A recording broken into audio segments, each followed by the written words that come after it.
The heart monitor in the intensive care unit in West Virginia began to scream, a single, high-pitched, agonizing tone that signaled the end.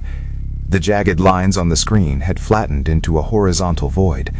For Velma Thomas, the world had gone dark.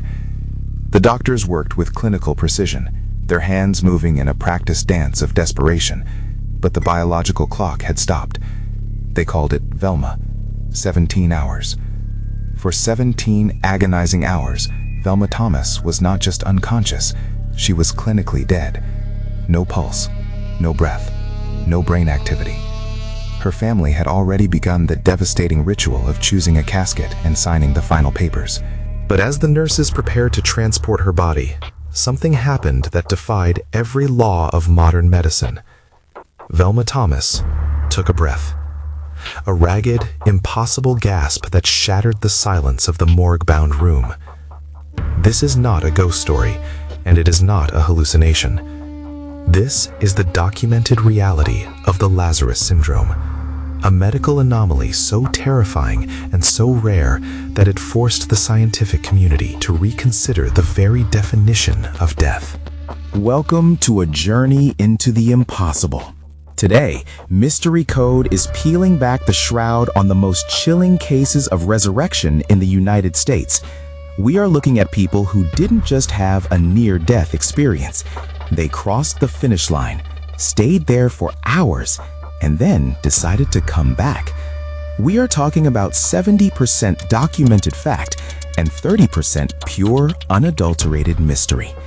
What happens to the soul when the heart stops? And more importantly, what happens when it restarts after the world has already said its final goodbye? Let's go back to May 2008, West Virginia. Velma Thomas was a mother, a grandmother, and a woman whose heart simply gave out. She suffered 3 heart attacks in rapid succession. By the time she reached the hospital, her condition was beyond critical. Doctors at the West Virginia University Hospital did everything in their power. They used a clinical procedure to lower her body temperature, hoping to preserve her brain function, but it wasn't enough. For 17 hours, she was kept on life support, but her brain was silent. The scans showed nothing, a hollow void where consciousness should be. The lead physician, Dr. Kevin Eggleston, had to deliver the news no family is ever prepared to hear. Velma was gone. Her son, Tim Thomas, remembers the cold finality of that moment. They took her off life support. They removed the tubes. They waited for the final flutter of her heart to cease. And it did. The family left the room to start the funeral arrangements. They were discussing the color of the flowers and the wording of the obituary. 10 minutes passed, then 20. Inside the room, a nurse was preparing the body. This is where the narrative shifts from a tragedy to a miracle. Velma's skin, which had turned the telltale blue-gray of the deceased, suddenly flushed with color. She began to move. She wasn't just twitching, she was reaching out. By the time her son was called back into the room, his mother was awake, breathing on her own, and asking for him. Medical science had no explanation. Dr. Eggleston would later state that there was no medical reason for her to alive, let alone fully functional with no brain damage. Mystery Code believes this is a vital piece of the puzzle, a reminder that the line between life and death is much thinner than we dare to imagine. But if the case of Velma Thomas was a miracle, our next case is a nightmare that feels like it was ripped from the pages of a gothic horror novel. October 2021, Kentucky. Thomas T.J. Hoover II was a 36-year-old man who had struggled, like many, with the weight of the world. After a severe drug overdose, he was rushed to Baptist Health Richmond. The diagnosis was grim: brain death. This is a term medical professionals use when the brain has completely and irreversibly ceased all function. There is no coming back from brain death, or so we are taught. TJ's family, heartbroken but wanting to honor his generous spirit, agreed to organ donation. TJ was a registered donor. He wanted his death to mean something, to save others. But as the medical team prepared him for the operating table, the dead man began to stir. His sister, Donna Rohr, noticed something was wrong immediately. As TJ was being wheeled into the operating room for the harvesting procedure, his eyes opened. He was looking around. He was tracking movement. This wasn't the vacant stare of a corpse. It was the look of a man who was terrified. Donna mentioned this to the medical staff, but she was dismissed. They told her it was just reflexes, just the nerves firing as the body finally lets go. But it wasn't. Inside the operating room, the situation turned into a scene of absolute chaos. As the surgeons were preparing their scalpels, TJ Hoover began to thrash on the table. He wasn't just moving, he was crying. Visible tears were streaming down the face of a man who had been legally declared dead just hours prior. Think about the sheer psychological weight of that moment. A man locked in a body that the world has declared empty, watching as people prepare to remove his heart. The organ procurement organization reportedly pressured the doctors to continue, but the surgical team refused. They couldn't cut into a man who was fighting for his life. TJ was sent back to his hospital room, not as a donor, but as a survivor. Today, TJ Hoover is still alive. He lives with his sister, and while he faces significant neurological challenges and physical limitations from the ordeal, he is a living testament to the fallibility of our final declarations. MysteryCode asks, how many others have been on that table, feeling the cold steel of the scalpel, unable to cry out? The case of TJ Hoover isn't just a medical anomaly. It is a haunting question mark over the ethics of organ donation and the definition of brain death. But the mystery deepens when we look at the case of Anthony Yall in Ohio, 2013. Anthony was a 37-year-old diesel mechanic, a man of strength and routine. One night, his heart simply stopped. For 45 minutes, medical professionals at Kettering Medical Center performed CPR. They shocked him multiple times. They administered every drug in the arsenal. Nothing. Anthony Yall was flatlined for nearly an hour. The doctors pronounced him dead. His wife, Melissa, and his son, Lawrence, were brought in to say their final goodbyes. Lawrence, only 17 at the time, walked up to his father's body. He didn't see a corpse. He saw his dad.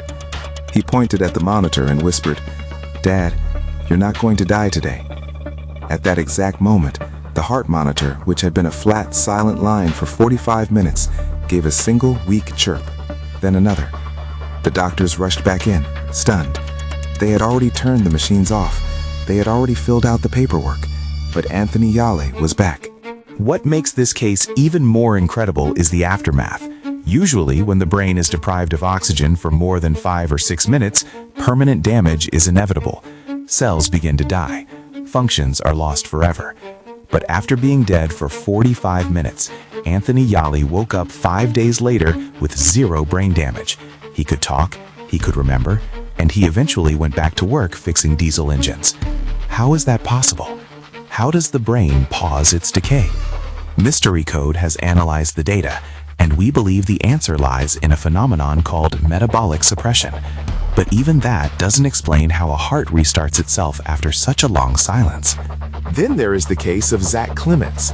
In 2015, Zach was a 17-year-old high school athlete in Texas. He was a picture of health, running laps in PE class when he suddenly collapsed. His heart had stopped due to an undiagnosed condition. For 20 minutes, paramedics and school staff worked on him.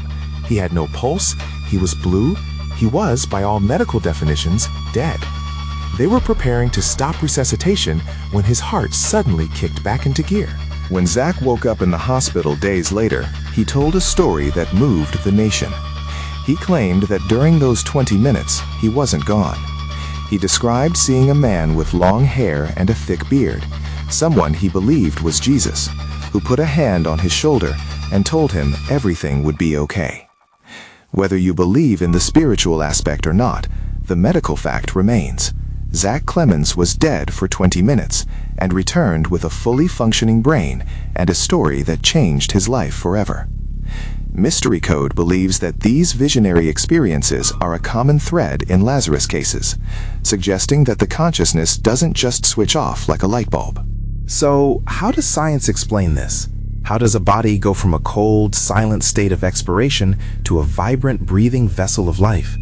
Scientists call it auto-resuscitation. Since 1982, there have been fewer than 100 cases documented in medical journals, but experts believe the number could be much higher. Many cases likely go unreported because they occur in the privacy of a mortuary or after the family has left the hospital. One major theory suggests it's about pressure buildup in the chest. During intense CPR, the chest is compressed hundreds of times. This builds up immense pressure inside the thoracic cavity, a condition called dynamic hyperinflation. This pressure can actually prevent the heart from filling with blood. It's a paradox. The very thing trying to save you might be keeping your heart from starting. Once the CPR stops, that pressure is suddenly released. This pressure drop allows the heart to physically expand, which can trigger the sinoatrial node, the heart's natural pacemaker, to reboot. It's like jump-starting a car by rolling it down a hill. Another theory points to delayed medication. During a code blue, doctors inject high doses of adrenaline and other life-saving drugs into the patient's system. But if the heart isn't pumping effectively, those drugs don't go anywhere. They sit in the veins, stagnant. Once the resuscitation efforts stop and the heart gives one final weak twitch, perhaps a final reflex, those concentrated drugs might finally hit the heart all at once, providing a massive, delayed surge of energy that restarts the system. But even with these theories, there is a massive information gap. Science can explain the mechanics of the heart, but it cannot explain the resilience of the brain. The brain is the most oxygen-hungry organ in the body. Within minutes of a heart stopping, the brain begins to eat itself.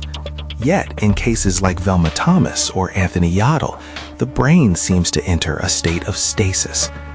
Some researchers suggest that in extreme trauma, the body might trigger an ancient evolutionary kill switch that slows down metabolism to near zero levels, preserving the cells until conditions improve.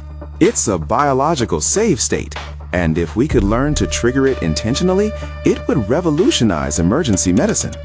Mystery Code will now reveal the truth as follows. The human body is not a machine that simply turns off. It is a complex bioelectrical network that we are only beginning to understand. We often treat death as a single moment, a timestamp on a certificate. But these cases suggest that death is a process, a gradual transition that can, in rare and extraordinary circumstances, be reversed. This transition zone is where the Lazarus Syndrome lives. It is a place where time seems to behave differently, where the physical laws of decay are temporarily suspended. As we look at the quiet corridors of hospitals across the United States, we have to wonder, what are we missing? In 2020, in Michigan, 20-year-old Tymisha Beauchamp was declared dead. Paramedics performed CPR for 30 minutes. A doctor at the hospital, via phone, declared her dead based on their report. She was sent to the James H. Cole Home for funerals. It was there, as the morticians were preparing her for embalming, a process that involves replacing the blood with chemical fluids, that they saw her eyes open. She was breathing. She was looking at them. The sheer terror of that moment for the morticians is unimaginable. But for Tymisha, it was a fight for survival. She was rushed back to the hospital. While she unfortunately passed away 2 months later due to the initial damage, her story forced the state of Michigan to change its protocols for declaring death. It proved that the passive observation period after CPR is not just a suggestion, it is a life-saving necessity. In Mississippi, in 2014, 78-year-old Walter Williams was placed in a body bag. He had been declared dead by a coroner who couldn't find a pulse. He was in the funeral home, sitting in a refrigerated room, when he began to kick the inside of the bag. The funeral director, Byron Porter, said it was the first time in his career he had ever seen a corpse move. Walter lived for another 15 days, spending time with his family, laughing and talking as if the grave had never called him. These stories are more than just medical curiosities. They are a profound reminder of our own fragility and the incredible resilience of the human spirit. MysteryCode believes that the Lazarus Syndrome is the ultimate mystery of the human condition. It sits at the intersection of science, faith, and the unknown.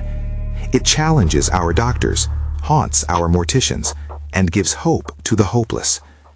While we may never fully understand the why behind these resurrections, we must respect the what. We must acknowledge that there are forces at play within our own biology that defy our most advanced technology. The philosophical implications are even deeper. If a person can be dead for 17 hours and come back, what does that say about the soul?